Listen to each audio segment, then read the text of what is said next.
블랙록이 지켜주고 있는 한 근본 코인 USDC는 절대 무너지지 않을 것이다 라는 주장이 오늘 무너져 버렸습니다. 이번 주는 실리콘밸리뱅크 SVB의 파산에 대한 뉴스로 뉴욕 증시뿐 아니라 암호자산 시장 내 엄청난 하락이 있었는데요. 결국 USDC 디패깅까지 이어지며 우려하던 실리콘밸리뱅크 파산의 연쇄 효과가 하나둘 일어나고 있습니다. 오늘은 USDC 디패깅 및 그 이유라고 할 수 있는 실리콘밸리뱅크 파산에 대한 내용까지 전달드리도록 하겠습니다. 그럼 본격적으로 오늘 영상 시작하기 전 여러분, 앞으로 더 많은 소식들 전할 테니 좋아요, 구독으로 세계 디지털 자산과 경제에 대한 이야기, 크립토 누나와 함께 하세요. 우선 화제가 되었던 실리콘밸리뱅크 파산에 대한 내용부터 이야기해 볼 텐데요. 모두들 들으셨겠지만 미국 서부 스타트업에 자금을 조달하는 실리콘밸리 생태계의 핵심이라고 할 수 있는 실리콘밸리 은행, 일명 SVB가 미국 현지 시간으로 지난 10일 파산을 선언했습니다. 에어비앤비, 우버, 링크드인 등 수많은 스타트업 기업의 성장에 중요한 역할을 해왔던 은행이기 때문에 그에 따른 여파가 클 수밖에 없었는데요. 실제로 미국 역사상 두 번째로 큰 규모의 은행 파산이라고 합니다. 그럼 이렇게 큰 규모의 은행 파산이 어떻게 이루어진 것일까요? 관련 내용이 잘 정리된 트위터를 함께 살펴보도록 하겠습니다. 앞서 말씀드렸듯 실리콘밸리 뱅크는 그 파산으로 인한 뉴스를 통해서 들은 게 다인 분들이 많으실 텐데요. 실리콘밸리 뱅크에 대해서 간략히 설명을 해드리자면 2021년 기준 예치금 1,900억 달러를 가지고 있었으며 미국 내 VC 자금 지원 스타트업의 50% 이상과 협업을 해왔고 담보증권 800억 달러를 매입하고 있던 미국 서부 스타트업에 자금을 조달하는 중요한 은행이었습니다. 하지만 실리콘밸리 뱅크의 CEO인 그레그 베커는 실리콘밸리 뱅크의 재무를 살펴보며 긴장할 수밖에 없었는데요. 왜냐하면 작년에 800억 달러 규모의 모기지 담보증권을 매입했기 때문입니다. 정부가 국제 매입으로 얻을 수 있는 수익률을 높이지 않았고 고위험과 낮은 수익률이 예상되는 실리콘밸리뱅크의 모기지 담보부 증권과 위험하지 않고 실리콘밸리뱅크의 수익률의 2.5배를 얻을 수 있는 미국 정부 채권 중 당연히 미국 정부 채권을 채택하면서 자연스럽게 실리콘밸리뱅크의 가치는 빠르게 하락하게 됩니다. 따라서 실리콘밸리뱅크를 살리기 위해서 CEO는 변화를 선택해야 했는데요. 그래서 그레그는 안전망인 현금을 두 가지 방법으로 구축하기로 결정하게 됩니다. 우선 첫 번째로는 포트폴리오 일부를 매각하고 두 번째로는 실리콘밸리뱅크의 주식을 매각함으로써요. 일반적으로는 이 두 가지 방안이 그렇게 큰 문제가 되지 않는데요. 하지만 샌디에고에 위치한 어느 사업이 무너지고 있었기 때문에 실리콘밸리뱅크 또한 함께 무너질 수 있다는 점을 간과했습니다. 그 사업이 바로 실버게이트 은행인데요. 암호화폐 업계에서 가장 중요한 은행 중 하나죠. 하지만 이 은행의 가장 큰 고객 중 하나가 FTX였고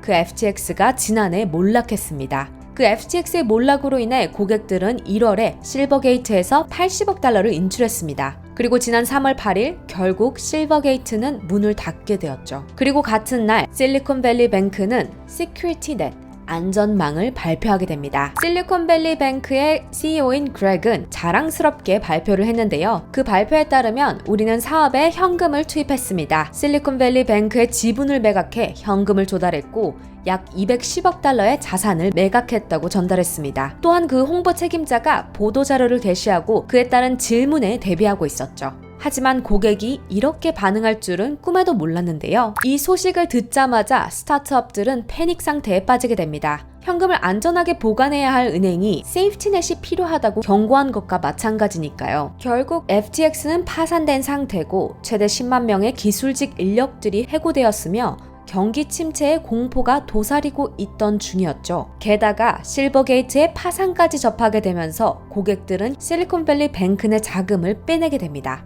고객들의 현금 인출이 급박하게 이루어지자 실리콘밸리뱅크는 급격한 하락세를 보였고 하룻밤 사이 800억 달러 이상의 손실이 발생했습니다. 3월 8일 실리콘밸리뱅크 CEO 그레그가 말했듯 실리콘밸리뱅크는 청산을 위해서 18억 달러의 세후 손실을 감수하고서라도 210억 달러에 달하는 매도 가능 증권을 매각한다고 밝혔는데요. 이를 위해서 22억 5천만 달러 규모로 증자를 단행하고 벤처 캐피털인 제너럴 애틀랜틱으로부터 5억 달러를 투자받아 위기를 극복하겠다고 발표했지만 결국 증자 계획이 무산됩니다. 실리콘밸리뱅크의 모회사인 실리콘밸리뱅크 파이낸셜 그룹은 매각으로 그 방향을 선회했지만 금융당국은 인수자가 나타나기를 기다려주지 않고 이례적으로 빠르게 파산을 선언했습니다. 현재 미국 연방예금보험사인 FDIC가 파산 관제인으로 임명되어 있으며 예금주들은 25만 달러 예금보험 한도 이내로 오는 주 월요일 13일부터 출금이 가능할 것이라고 하는데요.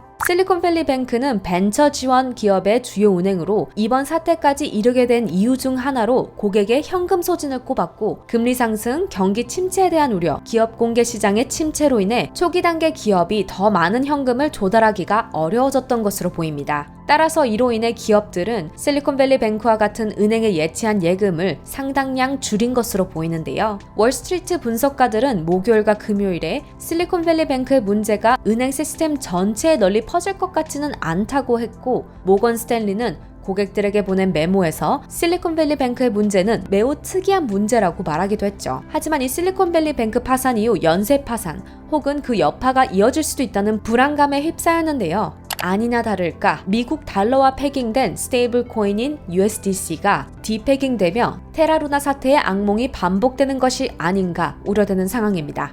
USDT, BUSD는 각종 루머로 인해 디패깅이 몇 번 있었지만 블랙록이 밀어주는 대근본 코인이라 불리는 USDC 스테이블 코인의 디패깅은 이번이 처음인데요. 그 이유는 앞서 파산 과정을 전달드린 실리콘밸리 뱅크의 몰락 때문입니다. 실리콘밸리 뱅크의 몰락으로 은행가와 주식이 혼란스럽던 와중 USDC 코인 발행사인 서클이 실리콘밸리 뱅크에 예치된 총 자금 400억 달러 중 33억 달러가 아직 실리콘밸리 뱅크에 묶여있다는 발표를 하며 1US달러와 패깅되어 있던 1USDC 코인이 디패깅되기 시작했습니다. 목요일에 잔금 출금을 위해 시작된 송금이 아직 처리되지 않은 것으로 오늘 말미에 확인됨에 따라 약 400억 달러의 USDC 준비금 중 33억 달러가 실리콘밸리 뱅크에 남아있다. 은행 서비스를 위해 실리콘밸리 뱅크에 의존했던 다른 고객 및 예금자들과 마찬가지로 서클은 미국 경제에서 이 중요한 은행의 지속성을 요구하는 목소리에 동참하며 주 및 연방 규제 당국이 제공하는 지침을 따를 것이다 라고 발표했고, 결국 패닉셀링으로 인한 디패깅이 시작되어 최저 0.88까지 찍으며 시총 9조 원이 날아가게 되었습니다. 현재까지 0.9달러대를 겨우 유지하는 것을 볼 수 있는데요. 이에 대해 코인베이스와 바이낸스 모두 USDC에서 US달러 환전을 중단한 상황입니다.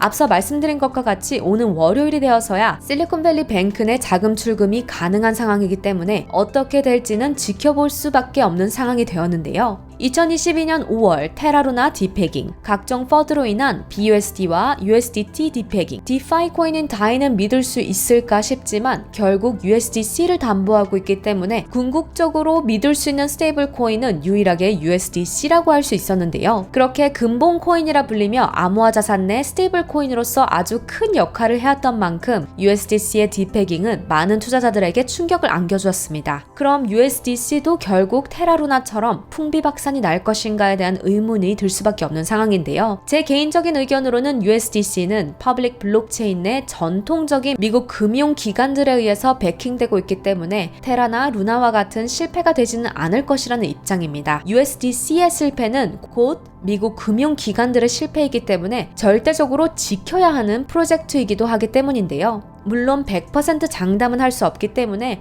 주말 이후 USDC가 어떻게 회복될지 지켜봐야겠습니다. 결국 이번 실리콘밸리 뱅크의 파산, USDC 디패깅 사태를 통해 다시 유의할 점은 고객이 기업의 행동을 어떻게 인식하는지가 그 행동 자체만큼이나 중요하다는 점이라고 할 수 있겠는데요. 실리콘밸리 뱅크는 실버게이트가 붕괴된 당일에 세이프티넷을 발표했고, 이는 자연스럽게 고객들이 이 둘의 연관성으로 인식하게 만들었죠. 그 대가로 실리콘밸리 뱅크는 800억 달러의 비용을 지불하게 되었고, 이는 실리콘밸리 뱅크의 예치금을 보유 중이었던 USDC의 디패깅으로까지 이어지게 됩니다. 특히나 불확실한 경제 상황에서는 신뢰가 가장 중요한 요인 중 하나가 아닐까 하는데요. 하지만 한편으로는 오히려 스테이블 코인에 대한 불신으로 2만 달러 아래를 찍었던 비트코인이 2만 달러를 넘어서게 되었고, 이더리움 또한 1,400 $300대로 상승한 것을 볼 수 있는데요. 또한 이런 이슈들의 궁극적인 시작이었던 실리콘밸리 뱅크의 파산은 결국 금리 인상 때문에 생긴 자금 부족으로 인한 피해 중 하나이기 때문에 연준의 스몰 스텝 혹은 금리 인하의 필요성을 강조할 수 있는 하나의 이슈로 인식될 수도 있지 않을까 하는 희망 가져봅니다. 자, 오늘 소식은 여기까지 전달드리며 관련해 여러분들의 의견 혹은 더 궁금한 내용 코멘트로 남겨주시면 감사하겠습니다. 그럼 다음 영상으로 또 찾아뵙겠습니다. 모두들 다시 만날 때까지 아디오스!